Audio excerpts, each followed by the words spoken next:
Stop the world! Thank you for joining us for another episode of Stop the World. I'm David Rowe. Hopefully you've enjoyed our bonus episode this week on China's data harvesting and propaganda efforts. Today we're back to our regular segment with a double episode on Australia-United Kingdom relations. We were very pleased to be joined recently by the UK High Commissioner to Australia, Vicki Treadell, along with maritime security expert Professor Alessio Patalano from King's College London. They join ASPI's Alex Bristow for a discussion on the strength of the bilateral relationship and the progress it's made, as well as opportunities for further cooperation in the Indo-Pacific region. We see our Euro-Atlantic and our Indo-Pacific interests as indivisible. What happens in one region has a ripple effect in the other. And later on this episode, ASPI's Euan Graham interviews Philip Shetler-Jones from the Royal United Services Institute, known as RUSI, on the AUKUS Pact, security in the Indo-Pacific, and much more. I think, like a lot of other European countries actually, Britain has been interested in the experience Australia's had with things like economic coercion, where you've been through experiences which are now hitting us with more force and more frequency. And so, in a way, we're in a position to learn from some of your experiences. And I think that's the new aspect, as the way we perceive China and challenges from China has picked up speed a lot as well in the last few years. For now, let's get into the conversation between Alex, Vicki and Alessio. I'm very happy to be joined here today by High Commissioner from the UK to Australia, Vicki Treadell, and Professor Alessio Patalano, who is from the War Studies Department in King's College London. Full disclosure to the audience, Vicki, you were my boss not that long ago when I used to work in the High Commission here in Canberra. That will, I'm sure, that not at all affect the way that I conduct this podcast. But you don't work for me any longer. No, it's true. It's true. So you can do what you like, Alex. What a dangerous situation I've got you in here. Well, Vicki, I was hoping perhaps I might be able to start with you. Your time here as High Commissioner has coincided with some huge developments in the UK-Australia partnership, particularly the security partnership. And I like to think that in this case, correlation is causation. So I'm sure you've had a key hand in some of these developments. But perhaps you could tell us what you see as the main driving factors behind the evolving security partnership between the UK and Australia. And what value add do you think the UK brings to this Indo-Pacific region? Well, I've had the great serendipity, if you like, of the timing of my posting to this job, coinciding with a time when Britain was emerging from 40 plus years of membership of the EU. So that was a defining factor. I started at a time when Britain knew that direction of travel. And in considering what our place in the world was after we left the EU, I took up the job at that point and so was part of that reshaping of our proposition, if you like, the global Britain period of emerging into the world after 40-odd years of not having our own discretion on things like trade policy, for example, and the need to re-embrace the world and reposition ourselves. And of course, the timing of history as well, with the changing geostrategic realities of the world and the shifts, the economic shift to this region, the Indo-Pacific, as the economic driver for this century. So what were we going to do? And as Britain's senior envoy to the region, also taking on the responsibility for creating our Oceania network, which was part of the P of the Indo-Pacific tilt of the integrated review that followed, this sort of repositioning of Britain and the direction of travel that we were going to take. So from an economic point of view, from a security point of view, from Britain's place in the world, what was our response? And reassessing our relationship with Australia as a significant part of that endeavour to take the relationship to one of genuine strategic partnership. Not just the label, but what are we actually going to do to deliver on that promise? What does a modern contemporary relationship with Australia involve? What is our plan to deliver on that, and how do we deliver on that? And more importantly, what are we going to do to show that there is a step change in the relationship, a more activist relationship that speaks to our times, our place in the world, and the contribution that we want to make. Fantastic. I don't know, Alessio, if you've got any sort of views on what's been discussed there. I think the integrated review, which was one of the key documents that's underpinned the UK's tilt, as you described it, Vicki. Well, I think the jargon maybe has moved on a little bit now in London, if I'm reading the Prime Minister's remarks correctly. But the integrated review and all the developments, you would have been in London as it was happening, as of course Vicki and myself were over here in Canberra. What's the view from there on what's really underpinned the key drivers behind the UK-Australia security partnership? I think well, first of all, it's absolutely delightful to be back here at ASPI and meet again so many friends, and an absolute privilege to share the platform with the High Commissioner. I think your question is a very important one because it sort of goes straight to the heart of something that the High Commissioner also mentioned, which is we tend to forget that in the UK, since about the mid-2010, notwithstanding security priorities being firmly ingrained around what was happening with our commitment in Afghanistan and places like Iraq, there was a growing understanding of the centrality of the Indo-Pacific region to world affairs and the fact that that would have a significant impact on the UK, and partly because the UK is both a regional actor as a European actor, but also a global one, in the sense that some of the most important insurance companies that look after the prosperity, the ways in which we're connected together through maritime connectivity are based in London. Some of the institutions that protect a part of the international order, like the International Maritime Organization, are based in London, and there were signals coming from the region. Some of our closest partners,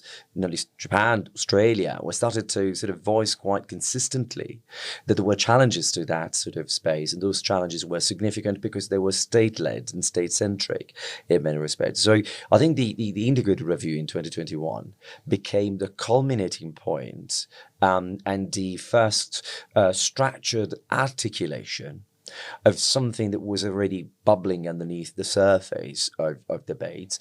And by 2021, in part because of other things that had sort of been injected into the public debate. And from a UK perspective, what happens in 2019 in Hong Kong, it's very significant because of the connections, the long-standing connections and links with communities in Hong Kong. What happens in 2020 around the debate over the 5G and the impact on telecommunications, these factors sort of converge together to create almost a catalyst for that conversation to propel Number 10 and the policy units and those who were involved into the drafting of the integrated review to develop a framework for action in which re-engaging more significantly, particularly on defense and security matters with partners in that part of the world, was going to be absolutely central to how we deliver our strategic interest in this part of the world, but also that renewed soul-searching phase of what does a UK post-Brexit looks like? Well, in this part of the world, what the UK does and how the UK does it is defined first and foremost by the partnerships and what you do with your partners in this part of the world. If I may say, it sort of strikes me as an example, the integrated review strikes me as an example of where government was working in synergy with researchers and think tankers. I mean, some of the people who are rumoured to have been key drivers of the writing and the direction of the integrated review, people like John Bew, has a position at King's College, I think, doesn't he, and was brought into Number 10. People like Alexander Evans are currently in academia, but I think were in government at the time and probably involved in that process. With all the sort of strategic conundrums we face now around AUKUS and the fairly loud and raucous, if you apologise for the bad joke, critique of AUKUS that is emerging from a variety of directions, including some disinformation from overseas, it just strikes me that we need to get that synergy working again. We need to get think tankers and researchers working with government and actually shaping a narrative. I don't know if there's either of you really wanted to sort of draw out any threads from that. Well, I'm happy to. And the fact that Alessio and I are sitting in the same room talking to you and that we've supported his visit out here is evidence that that is a continuum. Every now and again when we take a moment to pause, but also more importantly, as we do our work, consulting think tanks, getting different thought leadership and perspectives is vital for any government or organisation to test our policies, our strategies, our thinking. Are we really clear on the direction of travel? Are we as best informed as we should be? And I think that is essential for good policy and good strategy, to bring the best minds. And they won't just be in government or in foreign ministries or defense ministries. We need to have external views for calibration to end up in the right place. So whilst you're right, there was the integrated review, there was the integrated review refresh. Every so often we need to return and reassess and test. I mean, the world is changing so fast. Contest is a very fluid thing. The counter narrative is happening all the time.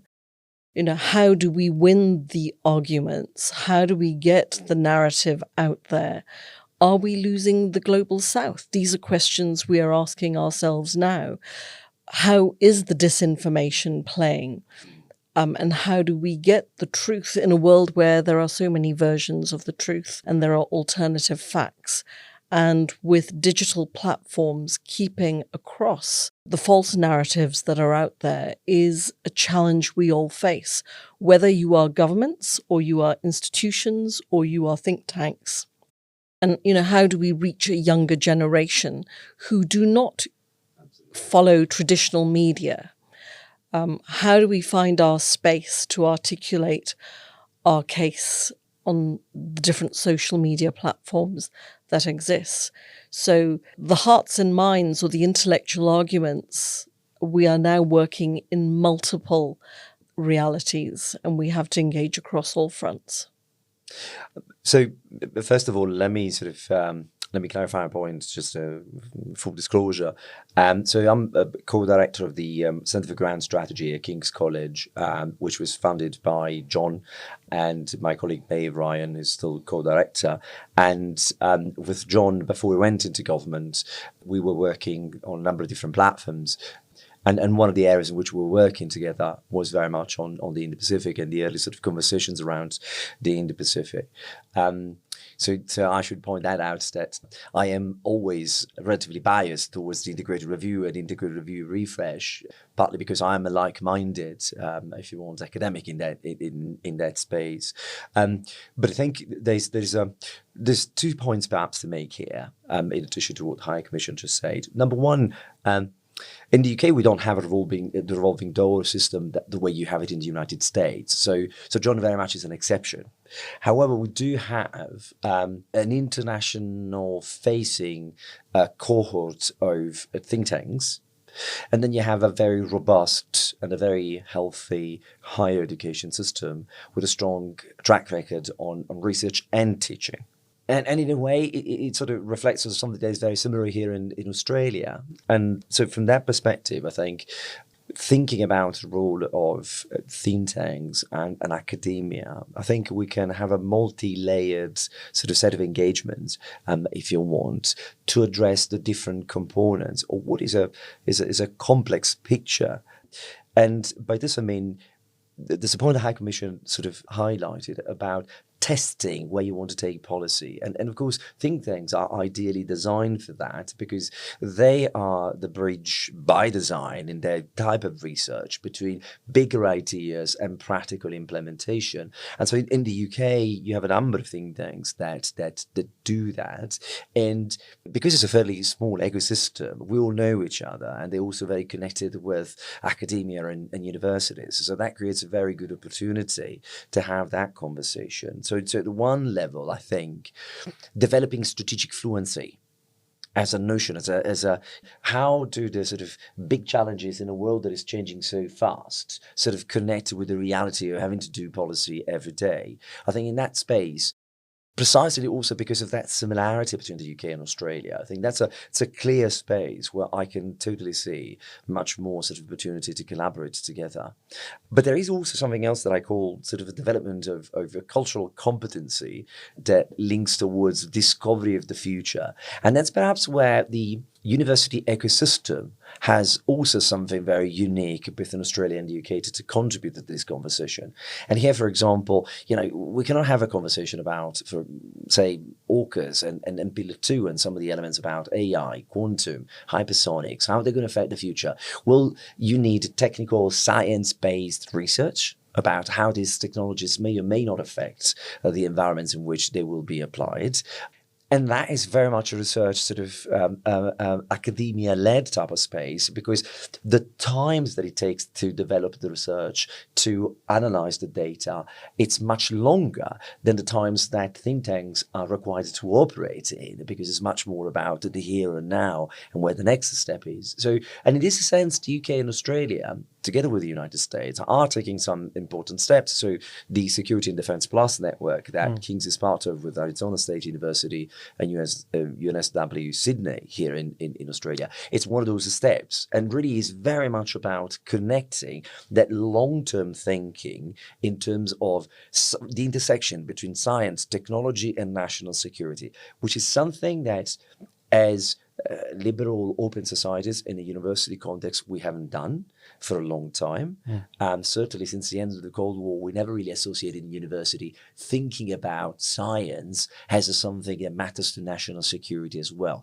For us, integrating, and in the UK, like in Australia, that global integration, feeling like we're part of a one big village, has always been very much the heart of our DNA. That is still true today, but at the same time, there are areas of this that are being leveraged and exploited against open societies. And so perhaps we'll just start creating some measure of connection between that. And so in that sense, I think there's a very complementary way of engaging with each other at the sort of think tank and academic level to ensure that both the day-to-day there's a crisis to deal with. What does that mean politically? What can we do about it? As well as, well, but how can we position what we're doing now in where we need to be in 20 and 30, 40 years' time? That's where the dialogue between academia and think tank becomes so important to enable and facilitate where diplomacy and policy needs to be.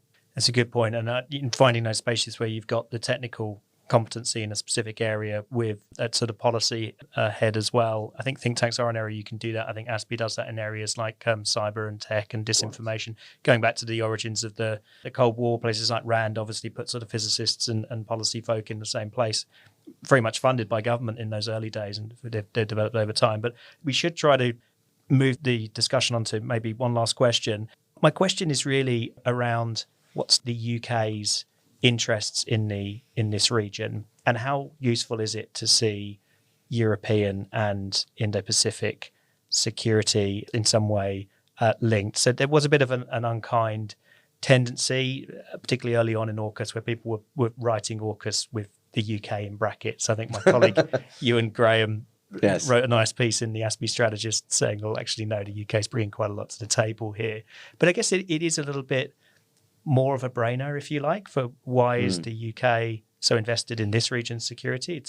It's quite a long way from the Indo-Pacific. So I'd love to hear your views about what's the UK's strategic interest, and how much is it even helpful to see the Indo-Pacific and Euro-Atlantic security as separate these days?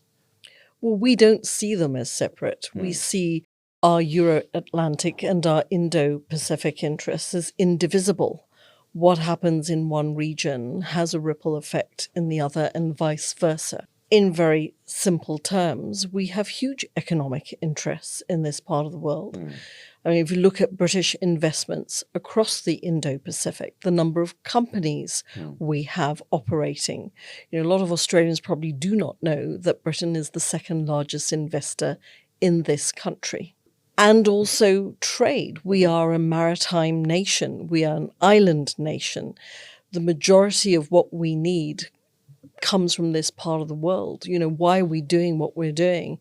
To ensure freedom of navigation and maritime security, because of the products and materials that come to us across the oceans from this part of the world.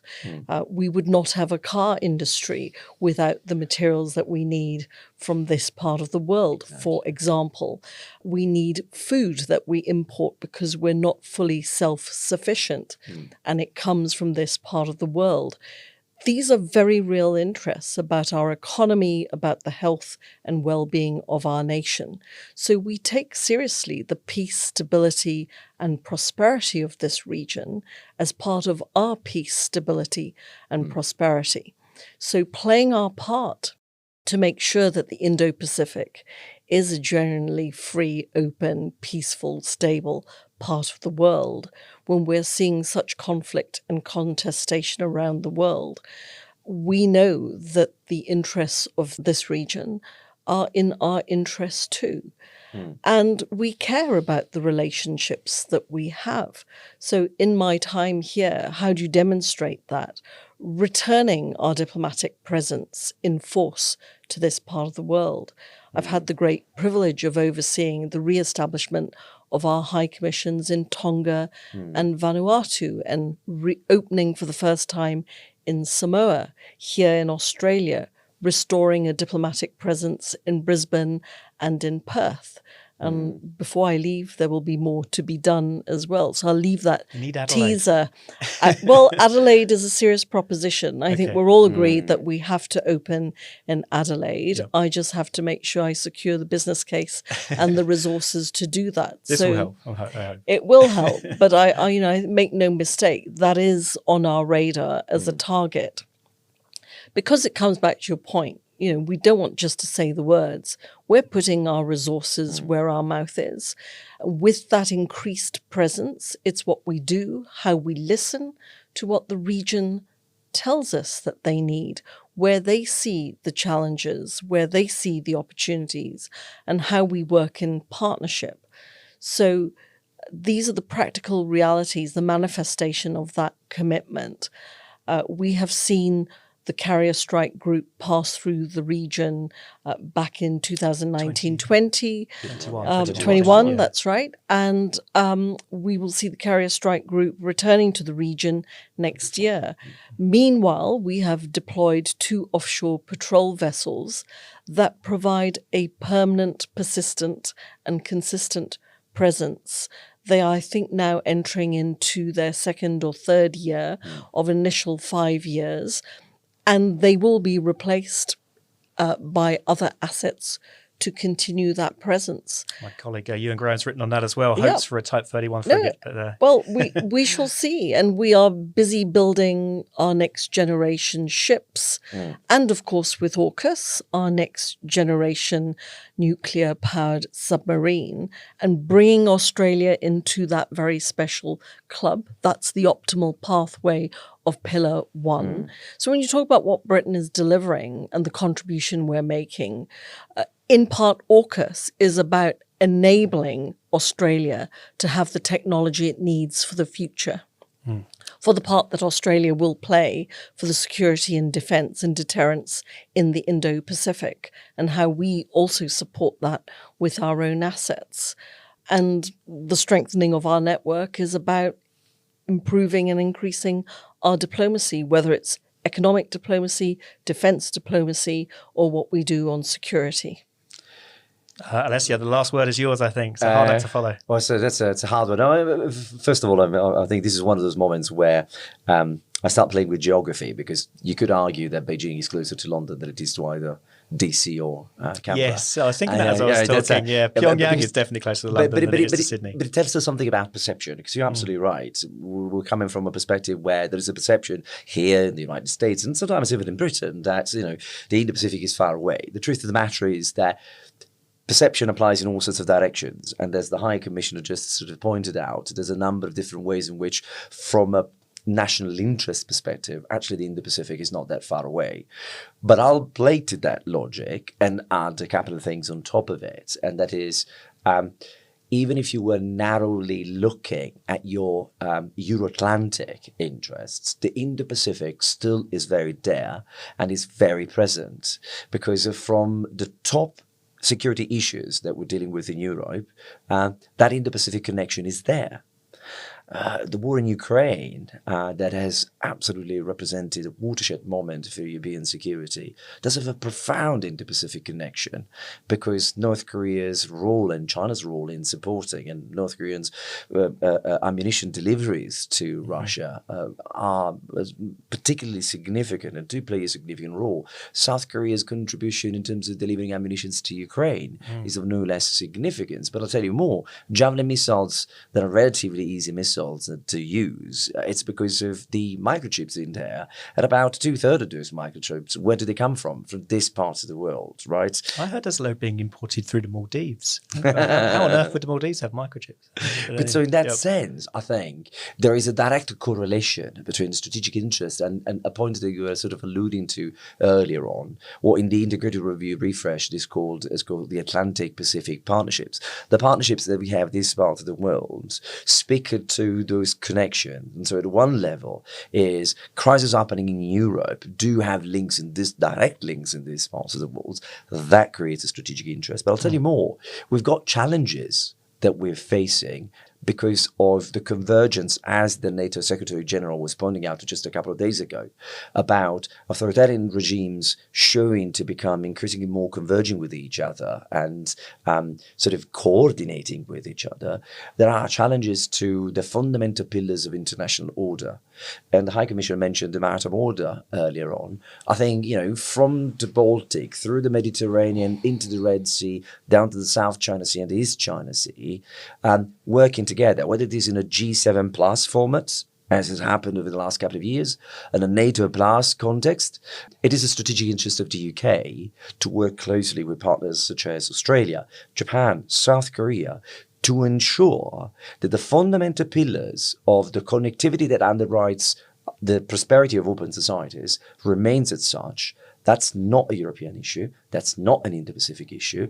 It's an issue in which the Atlantic and the Pacific are intrinsically and inherently connected together. That's a great moment to wrap things up. And I do apologise to our listeners who are expecting an Australian accent on this podcast. But as well as the British accents, there's a bit of Italian flair as well. So thank you very much, Vicki and Alessio, for coming in.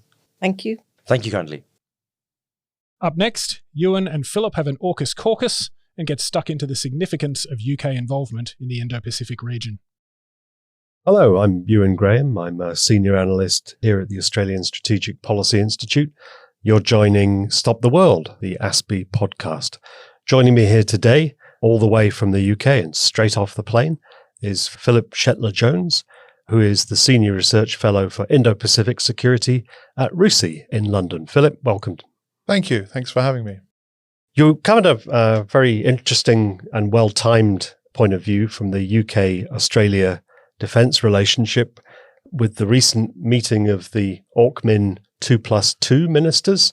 There were a raft of new announcements, including some significant upgrading of the relationship, above all in the form of a new bilateral defence and security treaty, which includes, among other things, a new status of forces agreement between the UK and Australia. So I'd be interested in your views, Philip, where you think the state of UK-Australia defence cooperation is now. Is the upgrading of the relationship significant in your view? And where does Australia sit in the UK order of strategic priorities?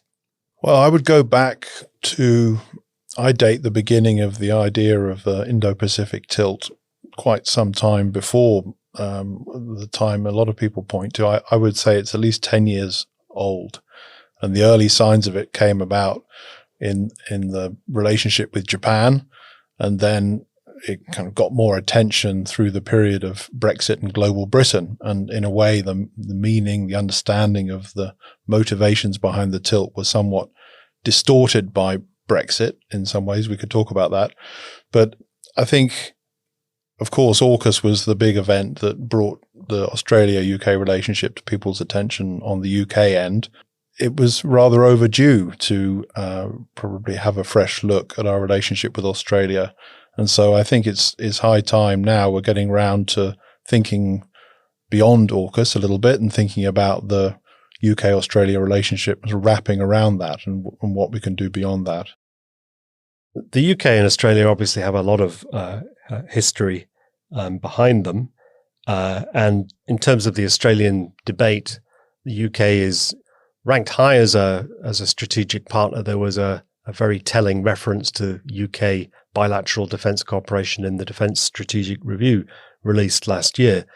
But in terms of the formal status of the UK, one of the interesting things is that it's not an alliance, or it's not referred to as an alliance in comparison with the United States, where that is the benchmark.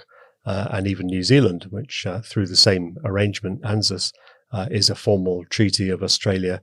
How does Australia stack up in the UK perception? Is it thought of in terms of an alliance, or are such things taken for granted in the kind of customary British way of doing things?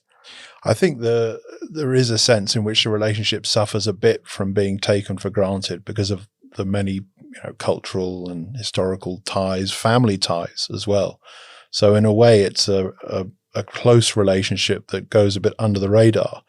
But let's recall as well, if you talk about the Australia relationship in the UK, a couple of things might come to the mind of people who think about defence. One is the Five Powers defence arrangements with us and Malaysia and Singapore, and the other one is the Five Eyes. So I think Australia's always had an important part there, but these arrangements have been seen as a bit static perhaps in the last 15, 20 years. And only really with the revival of a British interest in the world east of Suez, the Australia relationship has sort of popped up again as an obvious sort of go-to relationship. But perhaps we haven't populated that heading very thoroughly with what more we can do together. A lot of the UK action on bilateral relations in this region were happening with Japan, latterly with South Korea, where we had an agreement at the end of last year, the Downing Street Accord with South Korea, which contained a lot of the same elements that we've agreed with Japan. So I think it was a matter of time before we got to Australia in the same sense. And what are the drivers behind that shared interest? There's obviously in the trade space the significant fact that the UK joined the CPTPP, taking the Americans' place, and bilateral trade agreements. So the opportunity side is the economic opportunity side is there. What's the driver really in the defence and security realm? Are the two aligned in their threat perceptions? Well, I think the other factor of the relationship, which perhaps makes it easier to pick up speed again, is we may not be treaty allies, but we've ended up fighting alongside one another, even as recently as the Afghanistan campaign. So I think there is this sense of Australia as the country who's going to be there alongside you, whether that's in this region or elsewhere, partly because of our mutual, very important relationship with the United States. So yes, there's a affinity based on the history, on things like Five Eyes, where I suppose quietly in the background at a high level there's been a sharing of perceptions and assessments and threat assessments as well.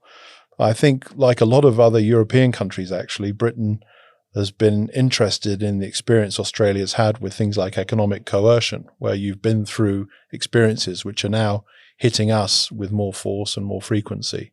And so in a way, we're in a position to learn from some of your experiences. And I think that's the new aspect, as the way we perceive China and challenges from China has picked up speed a lot as well in the last few years. We'll talk more about China later on, but just to broaden out the conversation to the other big geopolitical development, the invasion of Ukraine, has that played a forcing function, or has it forced the UK, along with other European countries, to look closer to home for the more immediate threat? How has that dynamic played out? I think it's created sort of reactions in both directions. In the case of the UK has done more with European partners since the invasion in 22, but in parallel carried on doing more with Indo-Pacific partners. I mentioned the agreements with Japan and South Korea as instances of that. So it's not as if it deflected the UK from its idea of an Indo-Pacific tilt. And in fact, the tilt was reinforced as a permanent pillar in the updated strategic review. When it comes to other European countries, as you can imagine, if you're geographically close to Russia or bordering Russia, what's happened in Ukraine has really drawn your attention very intensely towards Russia. But in a strange way, the Ukraine war has also made a lot of European countries think more about the Indo-Pacific, partly because of the position taken by the communist leadership in Beijing about the friendship with Russia, President Xi's friendship with Vladimir Putin, as he puts it. So I think that's made a lot of countries who've had a very bruising experiences with Russia in the past look at China in a different way. And they've been very disappointed in the way that China's taken this position. And that's really changed a lot their perception about their relationship with China compared to the period when, say, 2015, 16, we had arrangements in Central and Eastern Europe like the 16+1. You know, they were in a way the group of countries in Europe who were most open to developing positive relationships with China. And that's changed quite a lot. What's the relationship between China and AUKUS? You said that AUKUS had played a key role in bringing the UK and Australia together in the defence realm.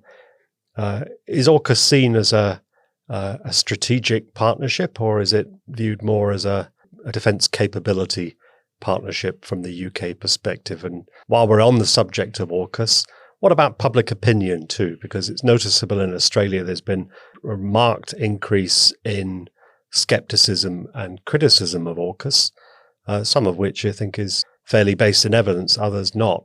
And I wondered how the UK compares and how its own attitude towards AUKUS has evolved since its announcement. Well, starting with how China feels about AUKUS, not good. I mean, the sort of reaction I hear from Chinese officials I talk to is, you know, why are you coming into the region, creating trouble for us in this way? Somebody's used the term, you know, aggressive. Why are you being aggressive with something like AUKUS? So I think it's certainly seems to be viewed more than just as a capabilities partnership. I think also the manner in which it's launched with, you know, very high level sort of statements and presentations by leaders of the three countries and the way it was framed, I think made a very quick, deep impression in China. And it's not popular at all, as you can see also from the sort of counter information about AUKUS. AUKUS is often grouped together with NATO as an example of Cold War thinking, bloc formation, containing China. And so I think we can expect that sort of information battle to continue against AUKUS. Do you think that information battle also plays out in the UK domestic space? Well, it broadly speaking, it is playing out. But in the case of AUKUS, I don't think AUKUS is, from a British point of view, at all vulnerable to that, because it's by and large such a positive story for the UK. And when you think about, you know, what Britain stands to benefit, partly it's a vote of confidence in the UK as a partner in military technology and defence industrial base. Partly there's an element in the agreement, the optimal pathway of a contribution by Australia to the British defence industrial base. I think it's called a proportionate contribution. We don't know what the cash figure is on that, but obviously that's a benefit to the continuity, stability of the British defence industrial base and supply chain so that we can keep our production of submarines going more easily. And then, of course, it's also an endorsement of the long-standing partnership across the Atlantic. We have the United States that will continue to get access to innovation and technology from the US. So it's really a win-win-win from a British point of view. I suppose the only dimension in which there is sometimes there's an element of doubt raised is, will it draw us disproportionately into the region? For example, in the sense that we will soon have one of our SSNs deployed rotationally here in Australia. And there will doubtless be people who ask, can we afford to send one of our assets away from our region more or less permanently? Even if it's rotational, we're losing that unit in case we are pressed closer to home. But I think that's really the only drawback. In a way, I've just come back from Washington talking about AUKUS a lot as well. And coming here, I'm talking about it. And it's more controversial, both in the United States and here, I think, than it is in the UK. And I think that's because there's very little to say against it in the UK side. Does that also apply to a potential change of government in the UK with general elections due later this year and with a broader theme of political change in mind. Also, of course, the United States, potentially here in Australia too. AUKUS will have to pass the test of bipartisanship in all three countries for the long term. Do you see any difference in the shade of commitment from a Labour-led government in the future? Well, Labour Party, shadow ministers for defence and foreign affairs have both clearly voiced support for both AUKUS and also the future combat air program with Japan, the GCAP, the Global Combat Air Program. And so I think it's very safe from that point of view. One of the other things I didn't mention, which I think makes AUKUS a very positive story in the UK, is the idea of good quality, high technology employment in certain areas of Britain, where I think that this is something guaranteed to appeal as much or even more to a Labour government. So I think that aspect of it's pretty safe from political change.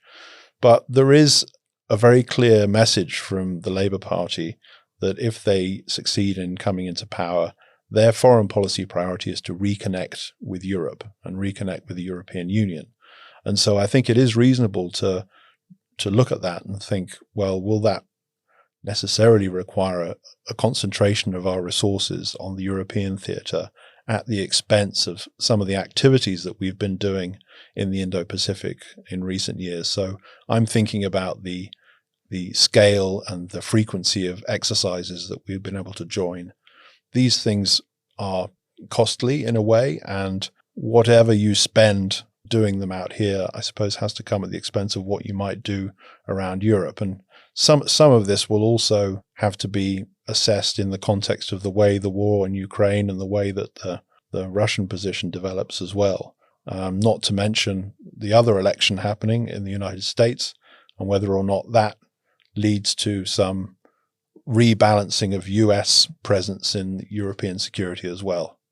I've been doing all the grilling so far, Philip. Do you have any questions on front of your mind about the state of Australia's defence commitments and where the UK lies?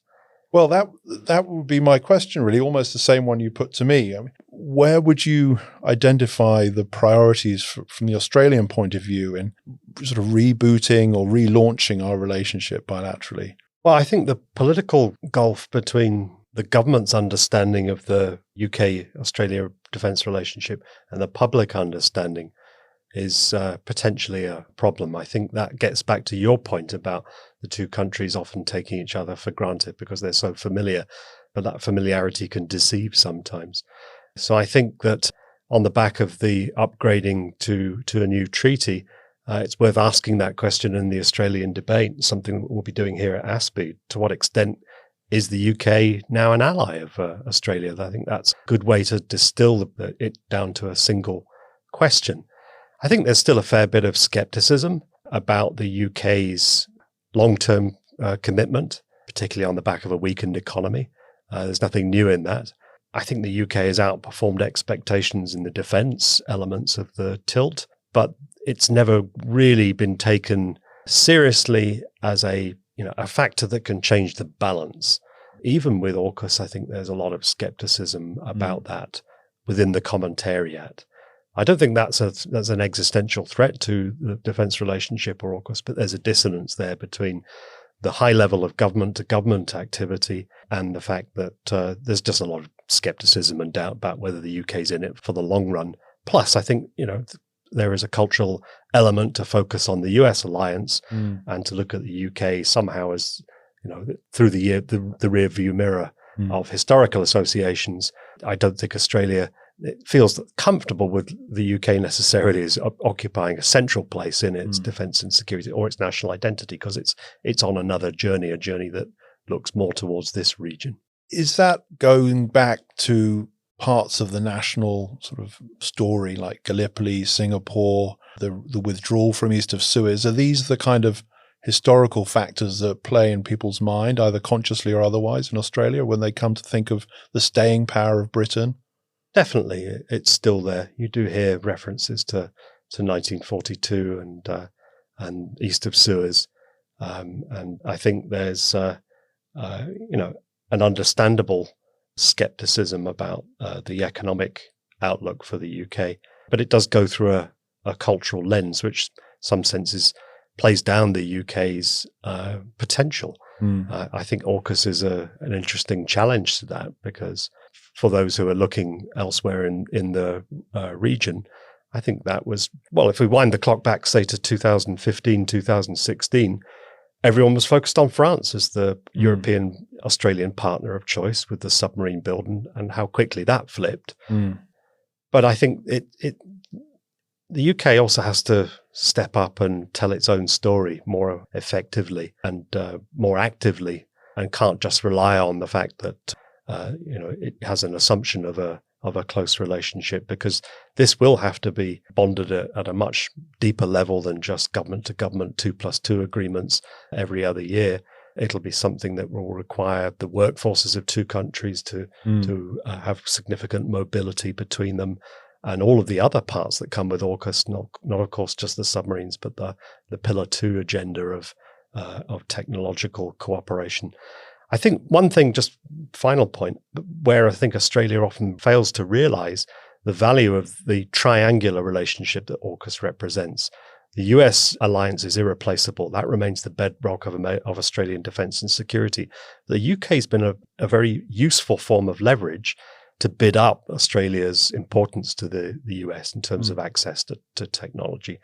That's something that I think is often neglected and lost in the debate.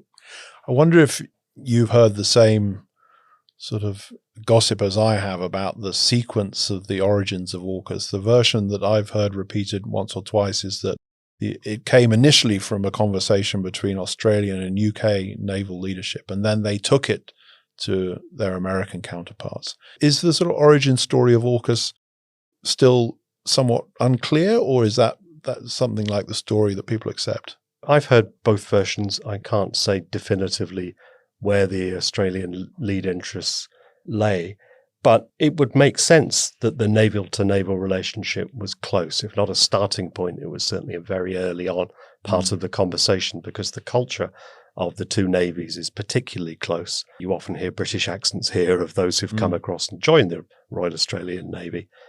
And I think that is part of the bonding effect of AUKUS, and the potential of it is that although the United States brings heft that the other two can't match, the size disparity between Australia and the US doesn't always make for easy partnership. The UK offers something in between, and a culture that, particularly in the naval space, I think lends itself to a kind of comfort level of partnership that will have dividends in not just AUKUS technology, but also co-training of crews. And as you've already referenced, the fact that the UK will have a forward rotating submarine out of Western Australia, 2 surface vessels that will replace the offshore patrol vessels later this decade, probably 2 frigates. So that begins to add up when the UK has not been resident in the region for a very long time.